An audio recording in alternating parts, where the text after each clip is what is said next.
C'est une grande première, hein. C'est la redécouverte ou la découverte non seulement du fleuve, mais aussi d'un événement nautique absolument inédit à Bordeaux, parce que la Solitaire du Figaro est une des plus grandes courses, et de toute façon en monotype solitaire, c'est la plus grande course, et il y aura à Bordeaux les plus grands champions, 6 vainqueurs de cette course-là. Ça fait aussi partie de la course, hein. Pour nous c'est un voyage, donc de découvrir aussi un peu les traditions des villes. Voilà, moi je ne connaissais pas Bordeaux, je crois qu'on est plusieurs à ne pas connaître. Donc, on va déguster de l'anguille et du vin rouge, je crois. C'est vrai que pour nous c'est compliqué techniquement d'arriver jusqu'à Bordeaux, et quand on a vu le monde qu'il y avait, c'était une vraie surprise. Très impressionné partout par d'une part l'accueil qu'on a eu sur l'arrivée là, le long des quais, par la ville. Je trouve que la ville est très belle. C'est quand même bien effectivement qu'il y ait quand même une représentation féminine, et j'aurais aimé plus nombreuse. Vous avez la chance d'avoir une rivière ça change de couleur, il y a du trafic, c'est un truc naturel qui est très animant. Et ça dégage aussi une bonne atmosphère d'air pur, donc plutôt pas mal Bordeaux. Avec un départ des 40 et quelques concurrents du plein centre-ville, ce qui ne s'est jamais fait dans cette épreuve.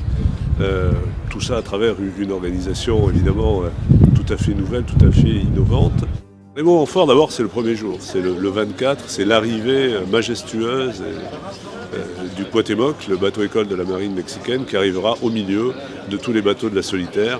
Donc ça, je crois que les Bordelais vont avoir envie de voir ça, d'autant plus que le Cuauhtémoc, quand il arrive, il met tout son équipage dans les vergues et ça chante. Donc c'est un moment intéressant. L'accueil de Bordeaux pour une solitaire, c'est évidemment exceptionnel.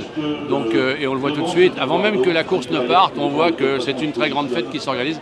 Et vraiment, on a un sentiment effectivement de préparation, d'accueil chaleureux. Enfin, tout y est. Les ingrédients sont parfaits. On est très lié avec le Figaro, très lié avec les marins. Enfin, tout ça forme une soupe magnifique. Il faut être gonflé pour prendre la mer à partir de Bordeaux. Et nous, c'est ce qu'on voulait. On voulait oser Bordeaux. C'est le nom de notre espace d'ailleurs, pour représenter la ville de Bordeaux. Vous le savez, cette ville a été choisie comme ville préférée des Français, bon après Paris évidemment. Donc nous mettons en place tout ce qu'il est nécessaire de mettre en place pour que les gens osent. 10 jours de vie intense autour du fleuve, autour des bateaux, autour de cette course.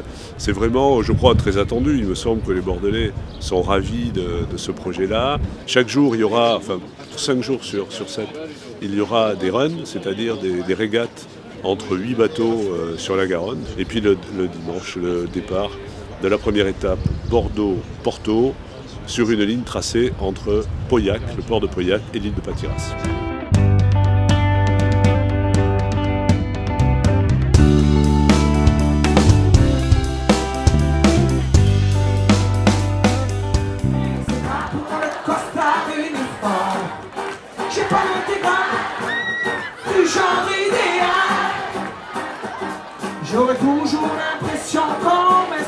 Nous sommes en train de réinventer une vie pour le fleuve et je crois que cette Solitaire du Figaro, combinée à la thématique de la fête du fleuve qui est cette année Bordeaux accueille son estuaire, je crois que c'est vraiment quelque chose d'exceptionnel que nous allons avoir à en vivre tous ensemble.